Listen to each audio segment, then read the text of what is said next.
Hello and welcome to a very special episode of Interpreting India.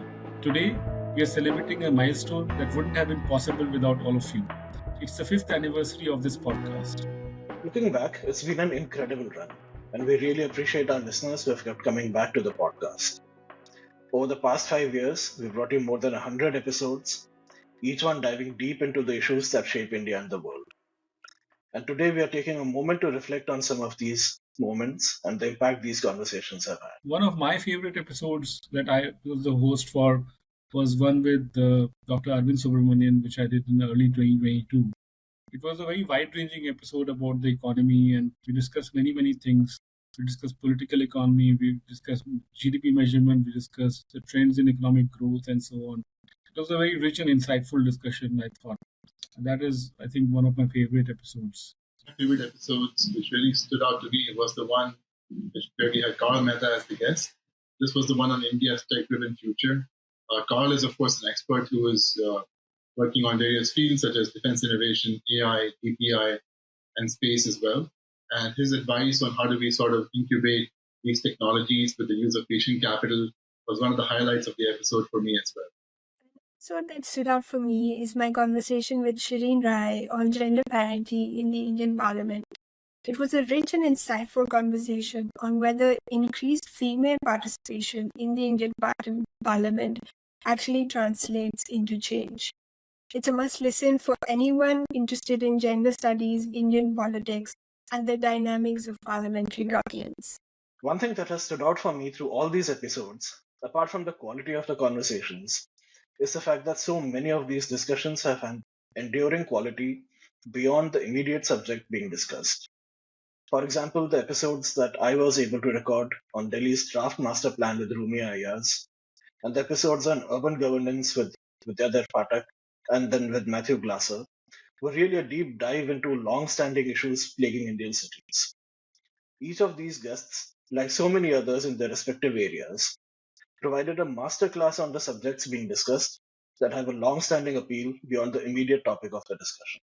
One of the episodes which I also really liked was the one hosted by me, and we had Stephen Ezell as a guest.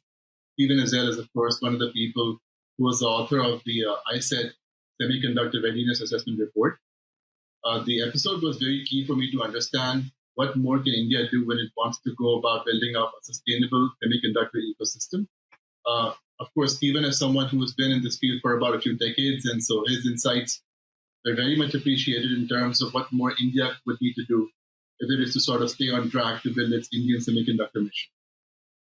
And on the domestic front, episodes like the one with Radhika Pandey on inflation, or the discussion on India's space sector with Narayan Razan Nagendra, have helped decode complex economic as well as technical challenges for our listeners.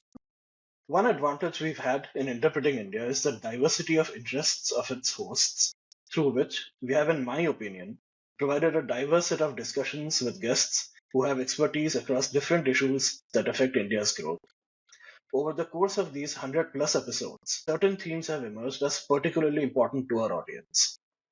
Technology, defense, geopolitics, economic policy, and urban governance are just a few areas where we've consistently seen high engagement. What I want to do is something that I've been trying to do for the last two seasons as well, is to have longer, more in-depth conversations about the issues that we discuss with our guests. And I think our audience likes us to go into more detail, analyze different aspects of the issue, consider different possibilities and scenarios. And if we go beyond an hour, maybe even 90 minutes, 120 minutes, we can have that kind of a depth in the conversation. So in the next year or so, you can expect that from me, the episodes that I host. As we celebrate this milestone, we're also looking to the future. We have covered a lot of ground in these last 5 years, but there's still so much more to explore. In the coming year, we will bring to you more in-depth discussions, new voices, and cutting-edge topics. From the latest developments in technology to the evolving landscape in geopolitics. We will continue conversations that matter. Thank you for being a part of this journey of interpreting India. Your support has kept us going for these 5 years, and I can't wait to see what the next chapter holds. Thank you for listening, and see you next time. Happy 5th anniversary!